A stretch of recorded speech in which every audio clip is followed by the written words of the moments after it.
I know firsthand how intense and difficult and wild this energy awakening can be. This experience of this explosive light waking up spontaneously in my spine and my body and all the 7 chakra centers, it caused great havoc in my life. Havoc to such a degree that most of my friends and family were concerned, like deeply concerned for my physical health, my mental health, my emotional health. And, it was just a shocking experience to go through. Now, the great gift I had was I had a teacher right there at my side. And the gift that I gave myself was I had this commitment to my teacher and to this path. Now, because I've worked with so many people, I see all the ways that people fail on this path. And by fail, I mean they just spin. They spin off here, and they spin off there, they spin off down here, and they spin off over there. And it's heartbreaking. It's heartbreaking to watch this. Now, you are all here, and you're all deeply committed individuals, but I've even seen some of you spin off in one direction or another. And this is human. This is human. When our psyche, when our physicality, when our heart and our spiritual nature is put under enormous stress, so many of us look just for a quick exit or a quick fix. We look for snake oil and magic bullets. We look for all kinds of quick solutions.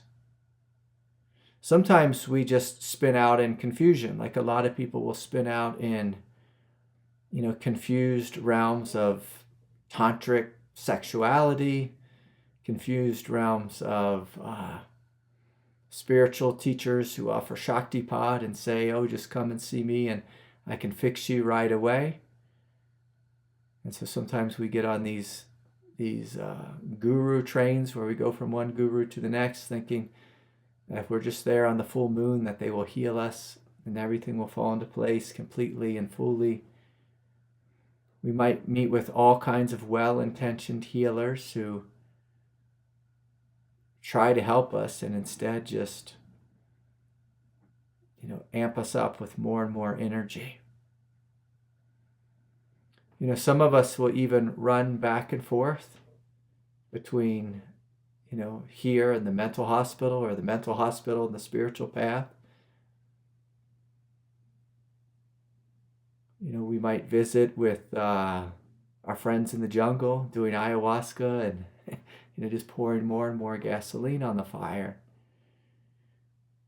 And I just want to acknowledge the Kundalini path is the most complicated and the most confusing spiritual path. But it's also really quite simple. We need to find a good teacher and commit.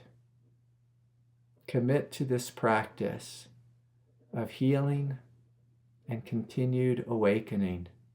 And in this case, it's continued awakening means integration for most of us here. As the forces of awakening are happening in a huge degree. And what we need is someone who will hold our hand through the process of integration. And it makes sense that we want to run. It makes sense that we want to find a quicker way because, again, this is a hard path. It's difficult. It's stressful. And it's human to reach out to all kinds of sources. It's human to get carried away and lost. I got carried away in different moments of the path, looking here and looking there. But I always return to my 2 primary teachers. One, my teacher David, who I worked for and apprenticed with, and secondly, just with my teacher Adja, who was like an older brother to me. And And it's important. It's just so utterly important that we stay the course. And please, I don't want anyone to hear this wrong as a sales pitch, just to working with me. When you find something good, you stay with it and you commit. And as you do so, you will experience slow, gradual progress, sometimes big leaps, sometimes massive awakenings. But the energy of Kundalini is really an energy of embodiment, of integration. It is a path where we are invited to embrace our human life and our human experience.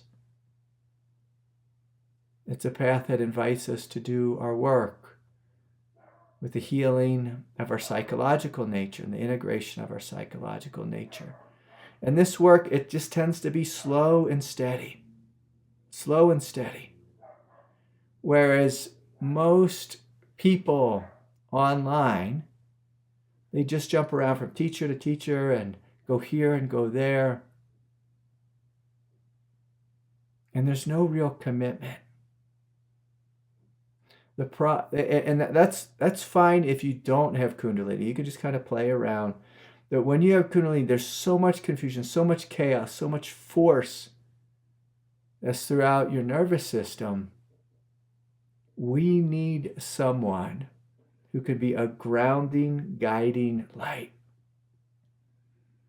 And as I reflect on my years that I spent with my teacher, I had 20 years, with him, just in a deeply intimate way and like literally working for him. And then another decade, just kind of being on my own and checking in with him here and there. And I want you to hear that I had a 30-year journey before, he passed away last year. That's a long time. That's a big commitment. And fortunately for me, there was tremendous learning. I was committed to him. He was committed to me. And as a result, I grew in a stable, consistent way. But when I look at those moments when the energy was, just going, I'll just use this word, bonkers in my nervous system, of course, I wanted to reach out. Of course, I'd look online and you hear a teacher like Joe Dispenza, do this one meditation, you'll be healed forever. And it just doesn't work. There's no magic bullet here. There's not a magic pill. Like Kundalini is literally God consciousness coming into matter. So it is both an explosive path, but also it's a very just slow, gradual path of healing. And healing is just, in the olden days, we would call this preparing the body. Preparing the body for this force of awakening. But when you go here and there and all over the place and you're practicing in all these different ways and trying on all these different methodologies, you're not ever truly meeting with a teacher. You're just meeting with I'll just call it the surface level of the teacher, which in the world of YouTube, it's like, do this one thing and you'll be healed forever. I did ayahuasca once in 30 years of therapy, were nothing in comparison to this one moment of ayahuasca. People offer these teachings as like a clickbait.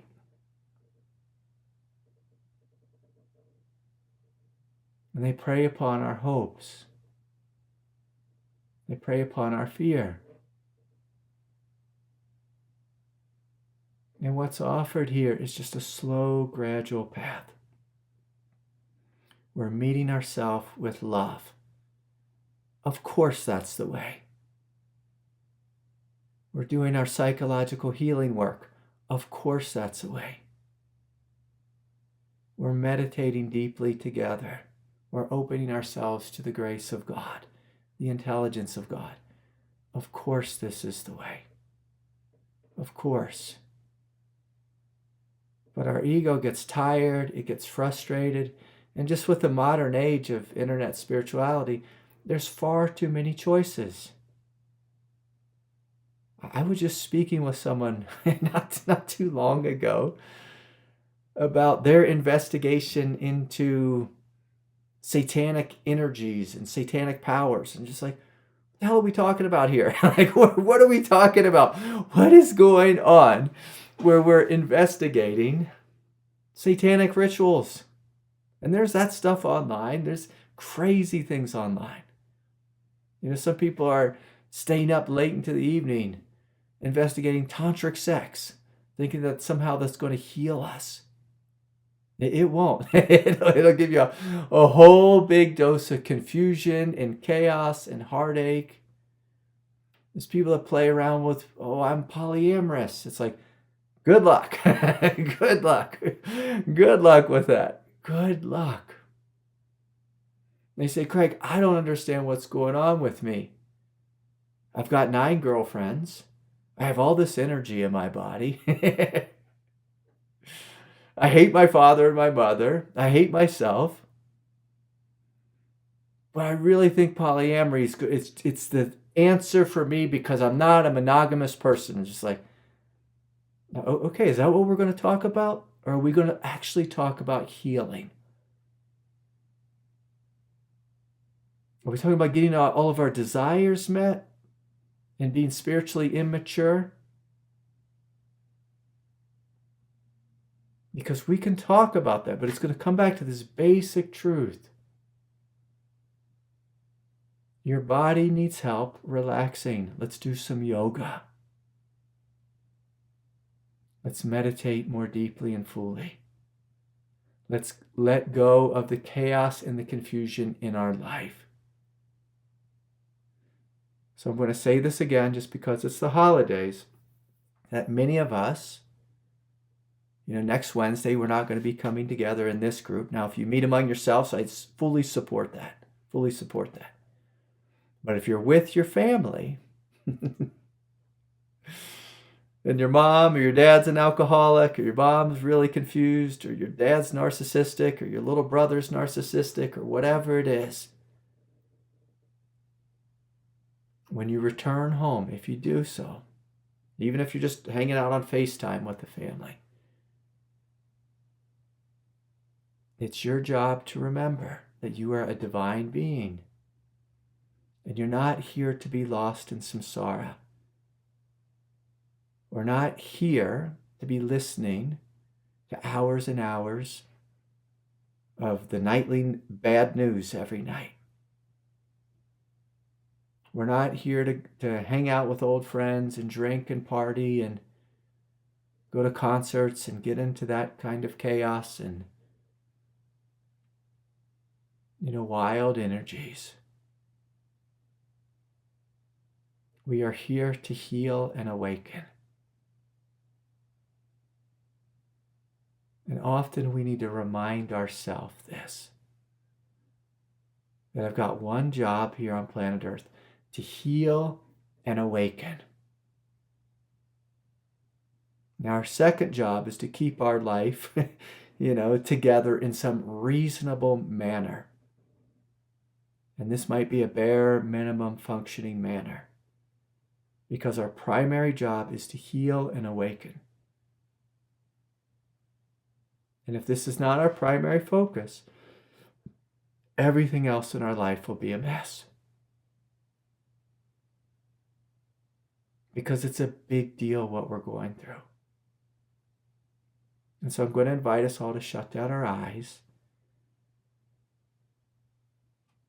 And as we're getting closer here to the solstice, as the days are becoming more and more short,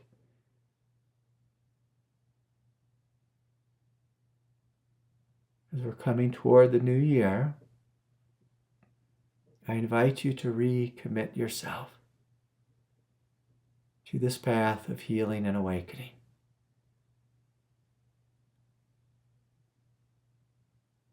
come to this basic recognition. Yes, I understand. This is what my life is about. This is God's will for each of us. God is waking up in each of us, and God is wanting your full time and attention. And what this means is we are giving our full time and attention to ourselves. God knows it's hard for us. God knows it's confusing and chaotic. God knows that we are wired to run from things that scare us and to chase after things that make us feel good. But God is asking you to be a goddess, to be a Buddha.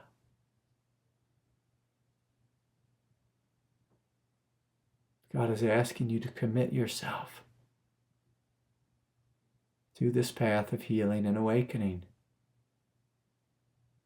And God believes in each of you so much that she jump-started the process. She said, I'm going to wake up in this one here. That's how much God believes in you. And I want you to really hear that.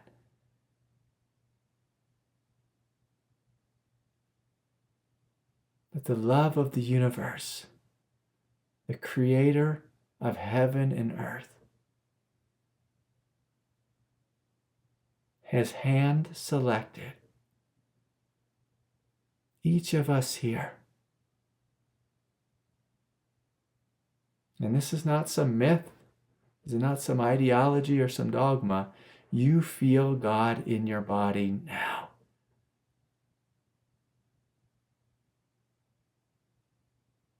And in return, God is calling forth your faith, your trust, your commitment, your time, your attention, your energy. And it's okay. It's okay to shed some tears. The tears are a sign that you're letting go of resistance. Tears are a sign that you are compassionately acknowledging this is a big deal.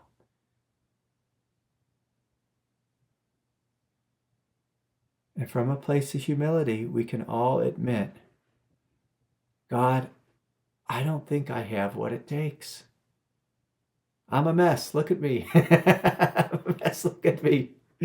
Look at me, God. And God says, I know, but I have faith in you. And we look back to heaven and we say, okay, will you give me the strength, Lord?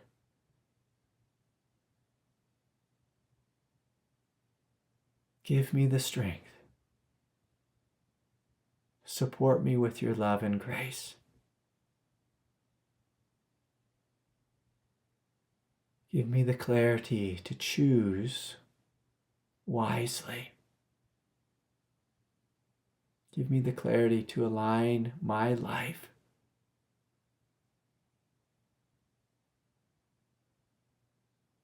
with your will,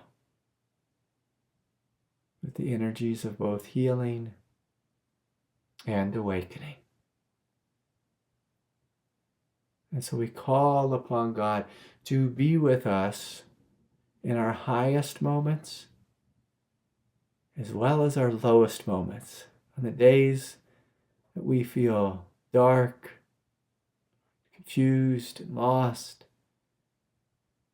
at the mercy of our addictions, or our confusion, or samsara, we call upon you, God, to be with us, to be the quiet voice in our head, this radiant presence in our heart, this profound strength and depth in our hara.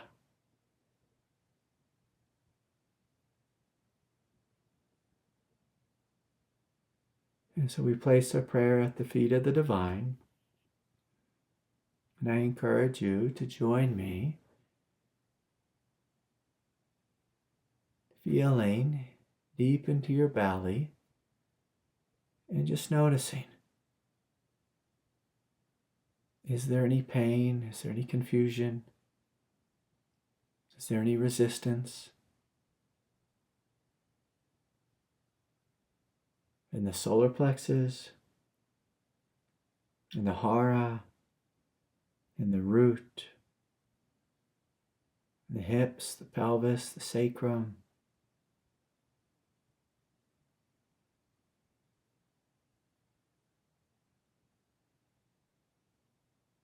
And can we soften here? Can we meet ourselves with love and kindness?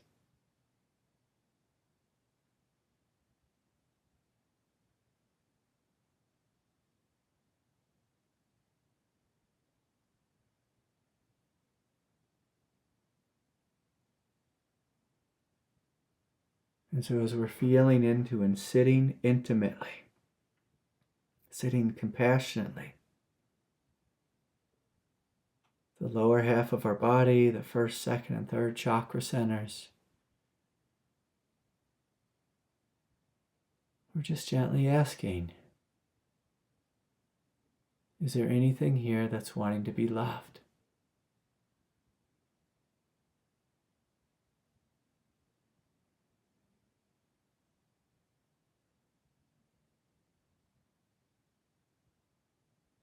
Anything wanting to be nurtured?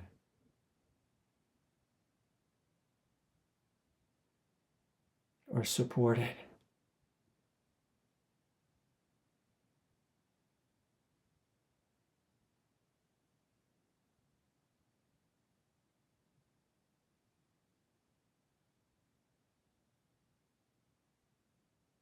Is there any confused hope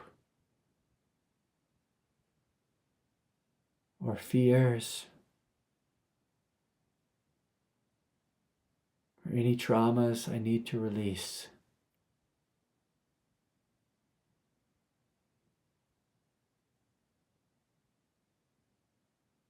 And for many of us on the path, we've had difficult relationships with mom and dad. And there's been fear and guilt and shame, judgment from mom and dad. And out of the confusion of this imprint,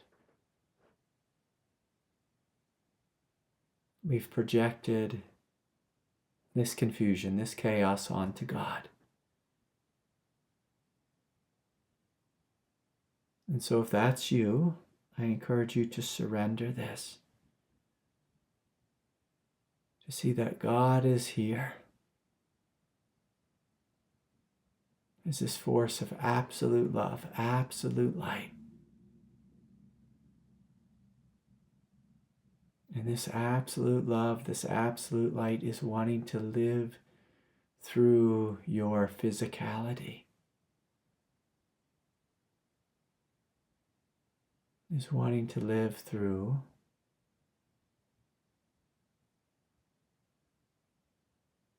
your consciousness.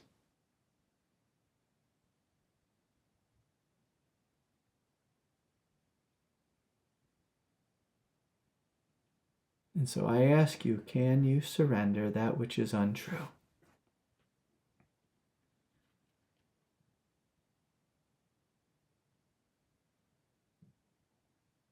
And whether it's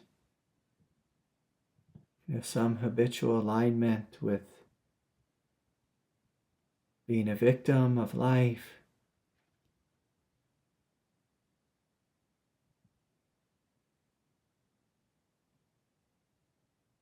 some fear about being abandoned by God, or some thoughts around that, or ideology around that you've been abandoned.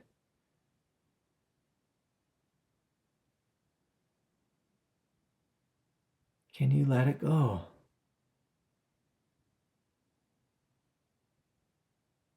And can you open yourself with great trust, recognizing that the very energy of life, the very energy of creation is wanting to wake up in you directly.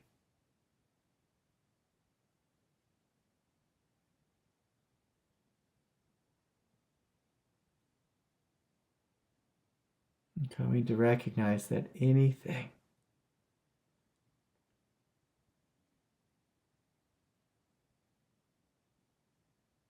that's not fully behind this force of healing and awakening will simply be a force of resistance. And at some point on the path, we have to make the wise choice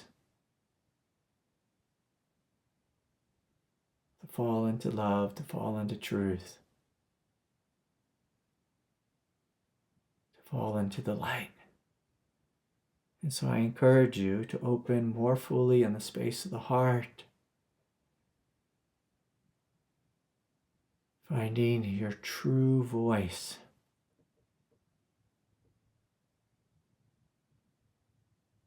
Your spiritual power and autonomy, knowing and trusting that as you choose God, you're actually choosing your highest nature.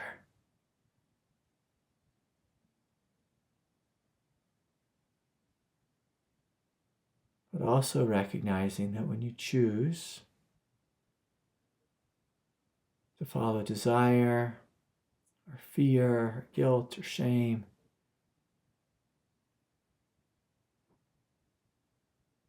we're actually choosing to suffer more fully.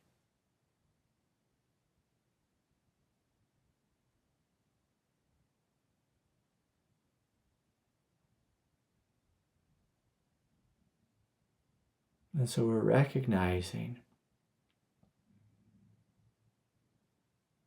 the intelligence of the heart to choose the higher way, the higher path. It's the path of being a Buddha, where we sit, we open,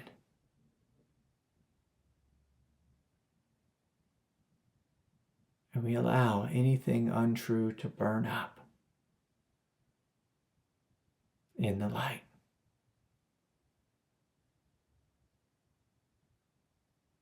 To burn up in the light.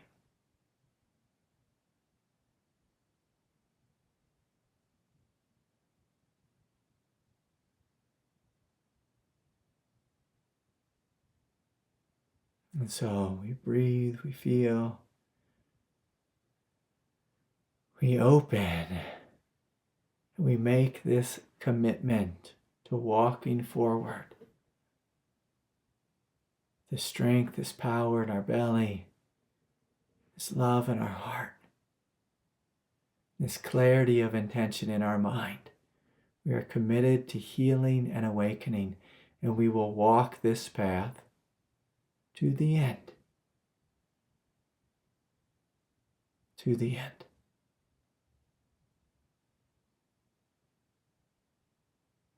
And so let us bring our palms to our heart, sealing this commitment, and just taking a moment to send this love and this light, this power of commitment out to all the lost souls here on planet Earth who are struggling with a real intense energy awakening, inviting them to be aligned with a true teacher,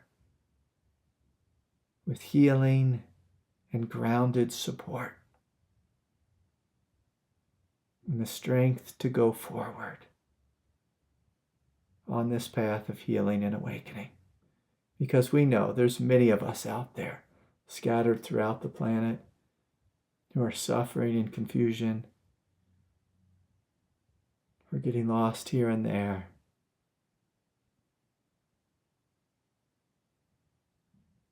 And so we send them love and support.